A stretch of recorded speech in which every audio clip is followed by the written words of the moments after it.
That's a lot of people. Any questions? Yes, sir. So on Russia, have you made a final decision about what sanctions or tariffs you might impose on Russia and when that might be? We're looking at a lot of things. We have big meetings coming up, as you know, in Saudi Arabia. That's going to include Russia. It'll be Ukraine. We'll see if we can get something done. Like to get something done.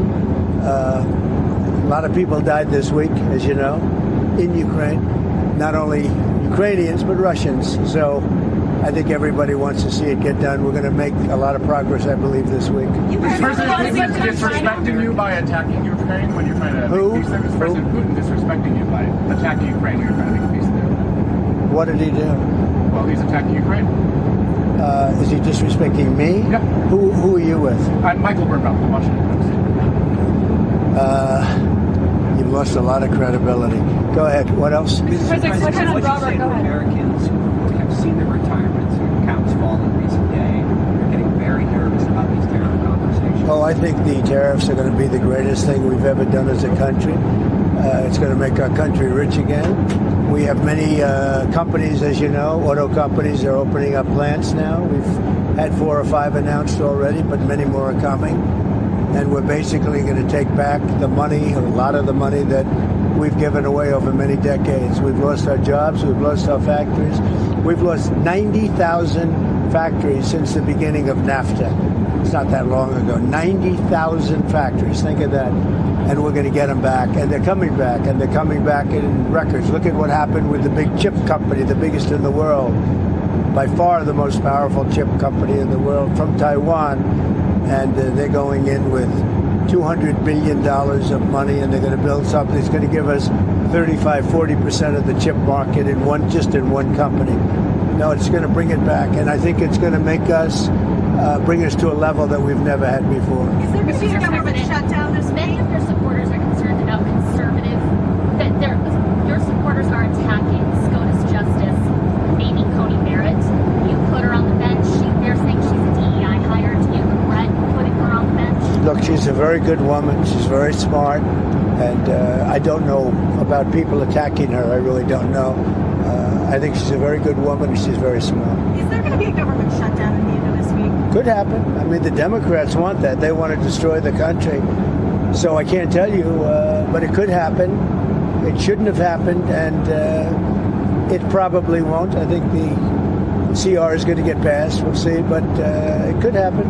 You never know. The Democrats are out of control. You saw that the other night during the speech when they wouldn't stand up for 2 of the young ladies were killed by illegal aliens. One with the cancer, the young man with the cancer, and all you want to do is stand up and applaud the man and the boy, the young boy. And nobody's ever seen anything like that. They're out of control. They've lost their minds. Mr. President, are you alarmed by escalatory rhetoric from the Chinese response to your tariffs? And are you planning to meet with Xi Jinping about trade anytime soon? No, they took that rhetoric back, as you know. They were very tough. And I said, whoa, what's that all about? That rhetoric was taken back. You know that, right? My question to you is... but if you know that, why would you ask that question? Are you planning to meet with Xi Jinping anytime soon? Yeah, at some point I will. I have a very good relationship with President Xi. Very good. And at some point I'll be meeting with him. Sir, do you think there's going to be a deal on TikTok soon? There could be. We're dealing with 4 different groups. And a lot of people want it, and it's up to me. So there could be. Who are you leaning towards? All 4 are good. Mr. President, you have said there's no feud between your cabinet members and Elon Musk. You even had dinner with him last night, Secretary Rubio. However, tensions are high between your cabinet and Mr. Musk. How are you going to simmer down tensions? Does Mr. Musk need to back off? Well, I don't think the tensions are high. Look, Elon's a very special person, and these cabinet people are special people. You know, these are very successful people, or they wouldn't have gotten, they've attained the highest heights of government. And I think they have a fantastic relationship to Elon. And Doge has been incredible. Hundreds of billions of dollars of waste and fraud and abuse has been already found. And that doesn't mean they don't have a little bit of an argument here and there about something, or maybe personal arguments. There's not too many contract arguments. Contracts have been found. This is much more than just personnel. And we found hundreds of billions of dollars of fraudulent contracts, or very wasteful, but I think fraud. I think it's fraud. There was just another plane And I think really the cabinet, for the most part, I think they get along really well with Elon. There was just another plane crash in Pennsylvania today. Secretary Duffy's big concern is his department is being gutted.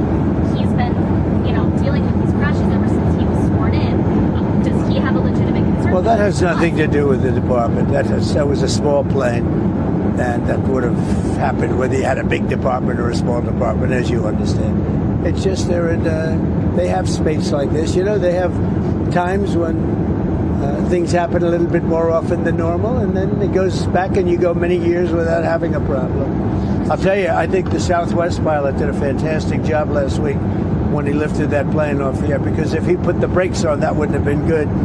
And I think the license should be maybe revoked for the plane that got in the way from the pilot, revoked for the plane that got in its way. But the way he immediately stepped in the gas and lifted up, as opposed to thinking for about 3 seconds when it would have been too late. The Southwest pilots they did a great job. Russia, China, and Iran are doing military exercises together. Does that concern you? No, not at all.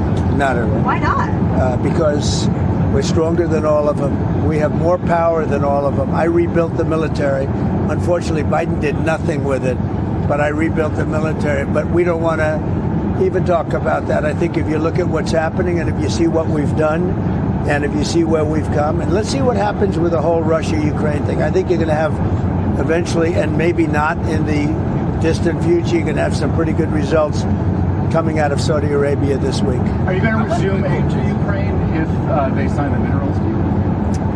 Well, I think they will sign the minerals deal, but I want them to want peace. Right How do now, they show that? How do they show they want peace? Well, right now they haven't shown it to the extent that they should. I think right now they haven't, but I think they will be, and I think it's going to become evident over the next 2 or 3 days. I think eventually, look, we have to have peace, and I'm doing this. Money is one thing. We're going to lose. They spent $350 billion on this, but the big thing, human life. Thousands of people this week.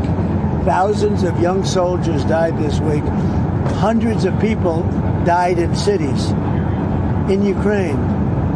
And we got to get it stopped. It would have never happened if I was president, and it didn't happen. This was not going to happen. By the way, October 7th wouldn't have happened. Inflation wouldn't have happened. The Afghanistan, the way not that they left, but the way that they left, it looked so bad. Probably the most embarrassing day in the history of our country. That wouldn't have happened. A lot of things wouldn't have happened, but it is what it is. I think we're going to have a good time. I think we're going to have a good result in Saudi Arabia, meaning they're hosting the various talks, and we have a lot of good people going out there, and I think Ukraine's going to do well, and I think Russia's going to do well. I think some very big things could happen this week. I hope so. So 2,000 people, at least 2,000 young soldiers have died this week. And this is almost on a constant basis, a couple of thousand soldiers a week. It's a killing field, and we got to stop it. And if I can stop it, I'll be very happy. Would you consider lifting the intel pause on Ukraine? What does Ukraine have? Well, we just about have. I mean, we really just about have. And we want to do anything we can to get Ukraine to be serious about getting something done. I say they don't have the cards. Nobody really has the cards. Russia doesn't have the cards. They don't have. What you have to do is you have to make a deal. And you have to stop the killing.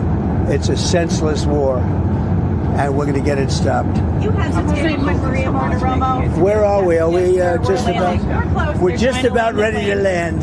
Are you worried about a recession? Maria Bartiromo asked you, and you kind of hesitated. I'll tell you what. Of course you hesitate. Who knows? All I know is this: we're going to take in hundreds of billions of dollars in tariffs, and we're going to become so rich, you're not going to know where to spend all that money. I'm telling you, you just watch. We're going to have jobs. We're going to have open factories. It's going to be great, and the plane is landing. And We gotta go. Thank you for a lot of good Thanks, guys. questions, okay? Thank you very much, everybody.